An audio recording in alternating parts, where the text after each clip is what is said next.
right, man, let's hit the ground running tonight. Let's do it. You got this. You got this. Yeah, you got this. It's the high energy episode, Foxy. Yeah.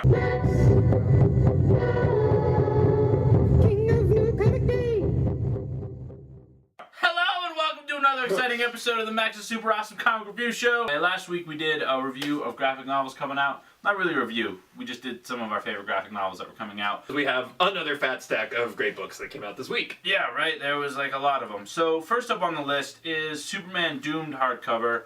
Relevant to Convergence. This is how you justified it to me. Yeah, no, the Convergence stuff that's going to be going on next month with DC comes out of the pages of Superman Doomed with Brainiac. So if you're interested in like how is all of this going to get started, Superman Doomed. Totally relevant.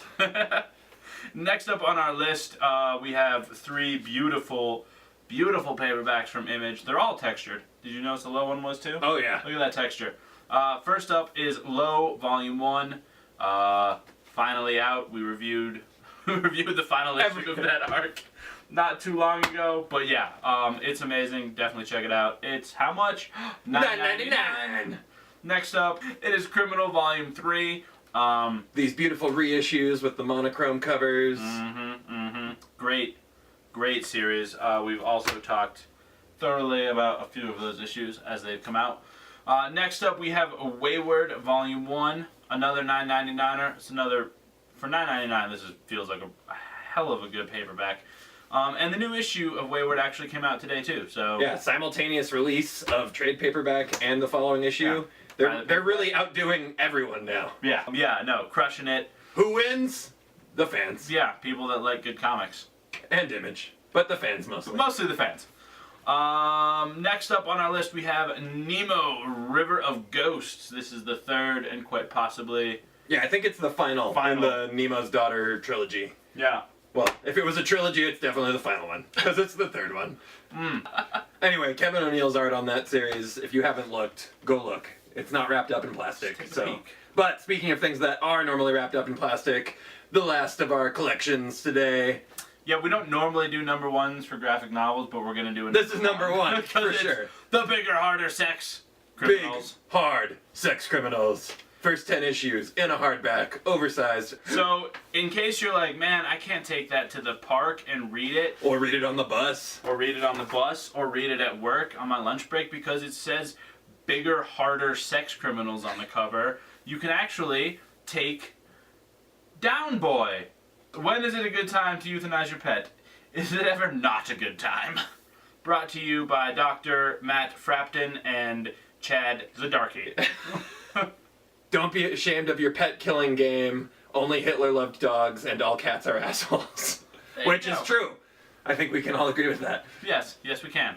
None of that had anything to do with the comic. I feel like every time we talk about sex criminals, it goes totally off the rails because it's such a ridiculous comic. So funny. Well, it says it's a graphic novel about a couple who stop time on their orgasm so they rob banks. Couldn't put it any simpler than that. For mature readers. Duh. It's called Sex Criminals. Yeah, so this week we had a lot of cool stuff. We saw the end of the Mutant Revolution with Uncanny X-Men. We saw Grant Morrison's Cursed Comic to Multiversity. The best of not the top 5, in my opinion, was Pastaways issue number 1 from Dark Horse, written by Matt Kent, Scott Collins, and with Bill Crabtree, who is awesome. But yeah, awesome story. It's about a team of time travelers. They get stranded in the 21st century. They've been stranded. They kind of hate their life because the 21st century blows compared to the future. But then there's like this miniature dragon that shows up in Greece, and all of a sudden they're like, huzzah! A link to the future! And then they're off on another great adventure. Because dragons are from the future, obviously. Obviously, come on. Where else would they be from? Duh. So, no, it was really cool. Check it out. Great characters, good dialogue. Story moved right along. And that brings us to our top 5 for the week. Coming in at number 5 from Boom Studios, it is Hit 1957, issue number 1. Bryce Carlson doing the writing, Vanessa R. Del Rey doing the artwork. Doing the almost the most beautiful art of the week. Yeah, she's just doing it. Just killing on the art. Like Frank Thomas in his prime. So good and such. If you're a noir fan, it's funny how deep into that vibe it gets. Yeah, and also if you're a fan of really high body counts, it's a good book. Coming in at number 4, They're Not Like Us, issue number 4. Apropos.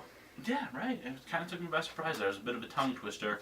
I like where this book is going. It's this issue. Every issue just leaves you wanting to read the next issue, which is cool in a lot of ways, frustrating in some ways. Yeah, you never get as many pages as you want. Yeah. And Which, leave them wanting. That's a good rule to live by. Slowly, we're getting to the point where we want to get to. Issue 5 will probably be the end of the first arc, and I feel like a lot of things are going to be like pulled back. Coming in at number 3, it is the Autumnlands Tooth and Claw, issue number 5. Much like They're Not Like Us, this issue was a lot of setup for like the conclusion to the first story arc, but it does leave you with a lot to chew on, like you said. It gives you so much more, like, there's a ton that happens in it. Any single issue of Tooth and Claw, even if it's not a huge action scene or whatever, there's just so much. The political intrigue, the character development with like Dusty and the Champion was really great in this issue. I loved it. Totally. And you still don't exactly know where to put your trust. And that's really interesting. You're right there along with Dusty. Mm-hmm. And, I anticipate the next issue is going to be a bloodbath. Yeah, no, a lot of people, a lot of animals are about to die. A lot of dead animals next issue. A lot of dead things next issue. Sorry, my brethren. Well, you're here safe with us, don't worry. Yeah, I'm good. So we're good. Spoilers, if you only read Autumnlands issue 1, future shit. Future shit does show up. Anyway, moving on.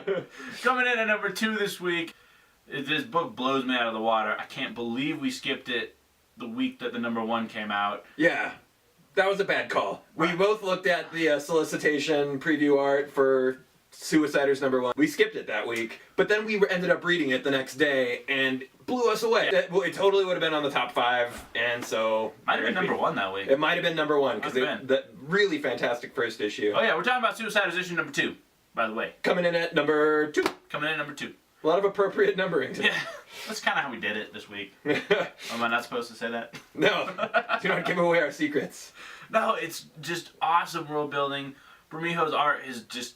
I mean, it was always cool. It is getting phenomenal. His writing, I hate to say that. I'm torn between what I like more, his writing or his art. I'm gonna say his art, because his art is just so good. Yeah, but I mean, he started as an artist, so I'm like, you should have good art. Lee Bermejo, you're awesome. The Suiciders is so good. Everyone should be checking it out. Yeah. At least pick up the first issue. And I love to see Vertigo coming back with like a strong title to be like, hey, here's some great kick-ass creator-owned books like Vertigo used to do.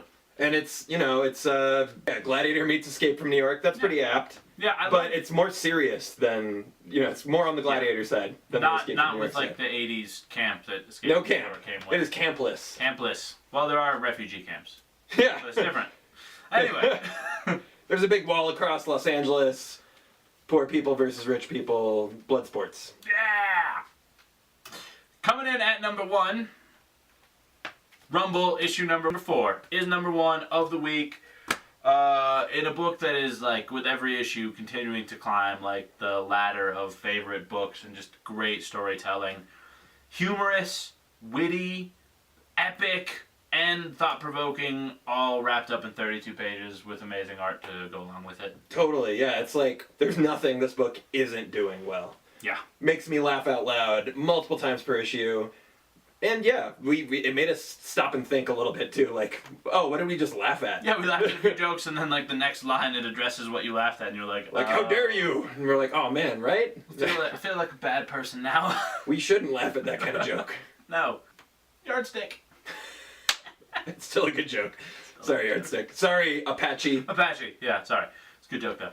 Anyway, if you haven't read Rumble, don't wait. Grab whatever issue you can find, because they're like selling out all over the place, and there's no plans to do second printings on any of them so far, so we're at least not on the second issue, which is weird. Yeah. But anyway, that's going to do it for our top 5 this week. Next week we're going to have Previews Watch, along with probably some more comic books, would be my guess. Yeah, I bet there's going to be some comics next week. Probably. Maybe. Check it out. See what happens. Yeah. Until next time, stay frosty and read Sex Criminals. Yeah, definitely that. I'm going to go read Sex Criminals.